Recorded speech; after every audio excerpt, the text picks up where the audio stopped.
ಅದು 2024 ಅಕ್ಟೋಬರ್ 19 ಚಿಕ್ಕಬಳ್ಳಾಪುರ ತಾಲೂಕಿನ ಚಿಕ್ಕಬಳ್ಳಾಪುರ ಗೌರಿಬಿದನೂರು ಮಾರ್ಗದ ಕಣಿವೆ ಪ್ರದೇಶದ ಕುರುಚಲು ಕಾಡಿನ ಪ್ರದೇಶದಲ್ಲಿ ಮನುಷ್ಯನ ತಲೆಬುರುಡೆ ಮೂಳೆಗಳು ಪತ್ತೆಯಾಗಿತ್ತು. ಸ್ಥಳಕ್ಕೆ ಭೇಟಿ ನೀಡಿದ್ದ ಚಿಕ್ಕಬಳ್ಳಾಪುರ ಗ್ರಾಮಾಂತರ ಠಾಣೆ ಪೊಲೀಸರಿಗೆ ಸ್ಥಳದಲ್ಲಿ ಅರೆಬೆರೆ ಸುಟ್ಟ ಬಟ್ಟೆ, ಮೂಗುತಿ, ಸೀರೆ ಸೇರಿದಂತೆ ಮಹಿಳೆಯರು ಧರಿಸುವ ಕೆಲವು ವಸ್ತುಗಳು ಸಿಕ್ಕಿದ್ದವು. ಇದರಿಂದ ಮೃತಪಟ್ಟಿರುವುದು ಮಹಿಳೆ ಎನ್ನುವುದು ತಿಳಿದು ಬಂದಿತ್ತು. ಮೃತ ಮಹಿಳೆಯ ಗುರುತು ಪತ್ತೆ ಹಚ್ಚಲು ಪೊಲೀಸರು ಹರಸಾಹಸ ಪಟ್ಟಿದ್ರು. ಕೊನೆಗೆ ಲುಕ್ಔಟ್ ನೋಟಿಸ್ ಜಾರಿ ಮಾಡಿ ಮಾಹಿತಿ ನೀಡಿದವರಿಗೆ ಬಹುಮಾನ ನೀಡುವ ಘೋಷಣೆ ಮಾಡಿದ್ರು. ಆದ್ರೂ ಮೃತಳ ಗುರುತು ಪತ್ತೆಯಾಗಿರಲಿಲ್ಲ. ಬರೋಬ್ಬರಿ 1 ವರ್ಷದ ನಂತರ ಈಗ ಪೊಲೀಸರು ಮೃತಳ ಗುರುತನ್ನ ಪತ್ತೆ ಹಚ್ಚಿದ್ದು, ಮೃತಪಟ್ಟ ಮಹಿಳೆ ತುಮಕೂರು ಜಿಲ್ಲೆ ಪಾವಗಡ ತಾಲೂಕಿನ ತಿಪ್ಪರಾಯನದುರ್ಗ ನಿವಾಸಿ 52 ವರ್ಷದ ನುಣಕಮ್ಮ ಎಂದು ಗೊತ್ತಾಗಿದೆ. ಇನ್ನು ನುಣಕಮ್ಮಗೆ ಗಂಡ ಮಕ್ಕಳು ಇರಲಿಲ್ಲ. ತವರು ಮನೆಯ ಅಣ್ಣನ ಮನೆಯಲ್ಲಿ ಇದ್ರು. ನುಣಕಮ್ಮಳಿಗೆ ಮಗಳು ಆಗಬೇಕಿದ್ದ 32 ವರ್ಷದ ನಾಗಲಕ್ಷ್ಮಿ ಹಾಗೂ ಆಕೆಯ ಪ್ರಿಯಕರ ಆಂಧ್ರದ ಮಡಕಸಿರ ನಿವಾಸಿ 27 ವರ್ಷದ ಅಶೋಕ್ ಕುಮಾರ್ ಸೇರಿ ಕೊಲೆ ಮಾಡಿದ್ದು ಬಯಲಾಗಿದೆ. ಚಿಕ್ಕಬಳ್ಳಾಪುರ ಡಿಸ್ಟಿಕಲ್ಲಿ ನಾವು ಸೆಪ್ಟೆಂಬರ್ 2024 ನಮಗೆ ಒಂದು ಮರ್ಡರ್ ಕೇಸ್ ರಿಜಿಸ್ಟರ್ ಆಗಿತ್ತು. ಬೇಸಿಕಲಿ ಆ ಕೇಸಲ್ಲಿ ನಮಗೆ ಒಂದು unknown dead body fully decomposed, ಅಂದರೆ ಸ್ಕೆಲ್ಟನ್ ಥರ ನಮಗೆ ಕಣಿವೆ ಹತ್ತಿರ ಚಿಕ್ಕಬಳ್ಳಾಪುರದಿಂದ ಗೌರಿಬಿದನೂರು ಹೋಗುವ ದಾರಿಯಲ್ಲಿ ಒಂದು ಜಾಗ ಇದೆ ಕಣಿವೆ, ಆ ಜಾಗ ನಮಗೆ ಸಿಕ್ಕಿತ್ತು. ಈ ಬಾಡಿ ಫುಲ್ ಸ್ಕೆಲ್ಟನ್ ಥರ ಡಿಕಂಪೋಸ್ ಆಗಿತ್ತು.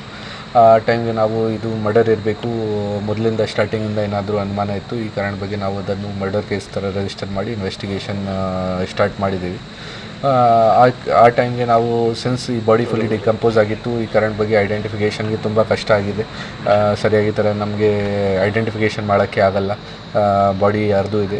ಅದಕ್ಕೋಸ್ಕರ ನಾವು ಸ್ಟಾರ್ಟಿಂಗಲ್ಲಿ ಬಾಡಿದು ಈ ಫೇಸ್ದು ಅಂದರೆ ಸ್ಕಲ್ ಏನು ಸಿಕ್ಕಿದೆ ನಮಗೆ, ಆ ಸ್ಕಲ್ದು ನಾವು AI 3D ಇಮೇಜಿಂಗ್ ಕೂಡ ಮಾಡಿ AI ಇಮೇಜ್ ರೆಡಿ ಮಾಡಿದ್ದೀವಿ. ಜೊತೆಗೆ ನಾವು ಮಂಗಳೂರು ಮೆಡಿಕಲ್ ಕಾಲೇಜ್ಗೆ ಕಳಿಸಿ ಅದನ್ನು ವ್ಯಾಕ್ಸ್ ವಗೇರೆಯಿಂದ ಅವರು ರೆಡಿ ಮಾಡ್ತಾರೆ, ಅದನ್ನು ರೆಡಿ ಮಾಡಿ ಕೂಡ ಫೇಸ್ ರಿಕನ್ಸ್ಟ್ರಕ್ಷನ್ ಮಾಡಿದ್ದೀವಿ.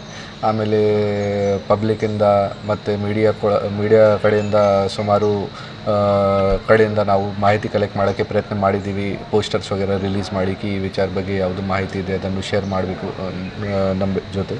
ಬಟ್ ನಮಗೆ ಯಾವುದು ಸಕ್ಸಸ್ ಸಿಗಲಿಲ್ಲ ಆ ಟೈಮ್ಗೆ.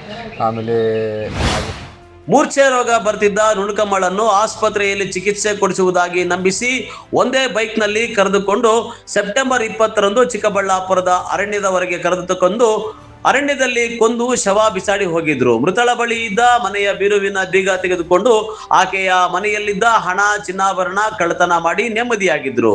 ಕೊಲೆ ಮಾಡಿದ 4 ದಿನಗಳ ನಂತರ ಮತ್ತೆ ವಾಪಸ್ ಬಂದು ಶವಕ್ಕೆ ಪೆಟ್ರೋಲ್ ಸುರಿದು ಸುಟ್ಟು ಹಾಕಿ ನಂತರ ಏನೂ ಗೊತ್ತಿಲ್ಲದಂತೆ ಪರಾರಿಯಾಗಿದ್ರು. ಆದರೆ ಪೊಲೀಸರು 1 ವರ್ಷದ ನಂತರ ಇಬ್ಬರನ್ನು ಬಂಧಿಸಿ ಜೈಲಿಗೆ ಕಳಿಸಿದ್ದಾರೆ.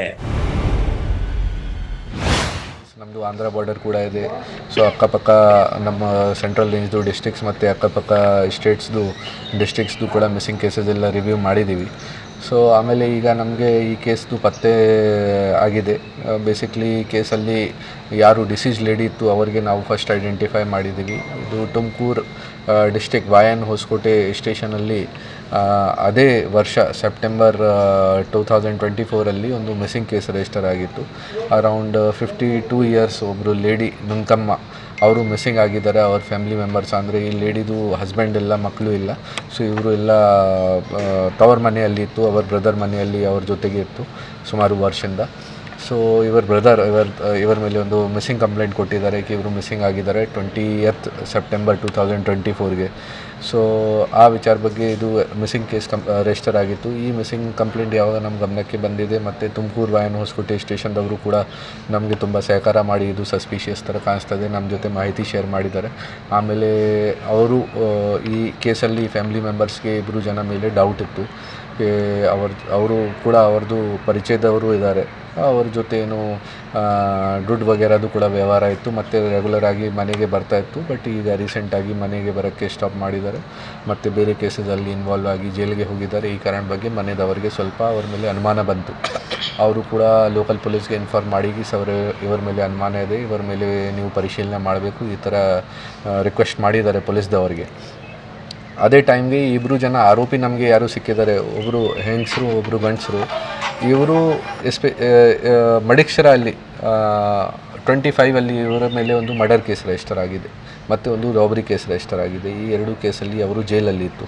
ಸೊ ಈ ಕಾರಣ ಬಗ್ಗೆ ಎಷ್ಟು ಟೈಮ್ ಲಗ್ಭಗ್ 1 ವರ್ಷ ನಮಗೆ ಸುಮಾರು 1 ವರ್ಷ ನಮಗೆ ಅವರ ಜೊತೆ ಈ ವಿಚಾರ ಜಾಸ್ತಿ ಫ್ಯಾಮ್ಲಿದವರು ಕೂಡ ಪೊಲೀಸ್ಗೆ ಅವ್ರಿಗೆ ಈ ಥರ ಅನುಮಾನ ಇದೆ ಅದು ಡಿಸ್ಕಸ್ ಮಾಡಲಿಲ್ಲ ಮತ್ತು ಅವ್ರ ಮೇಲೆ ಕೂಡ ಪರಿಶೀಲನೆ ಮಾಡೋಕ್ಕೆ ಪ್ರಯತ್ನ ಆಗಿಲ್ಲ ಪೊಲೀಸ್ ಕಡೆಯಿಂದ.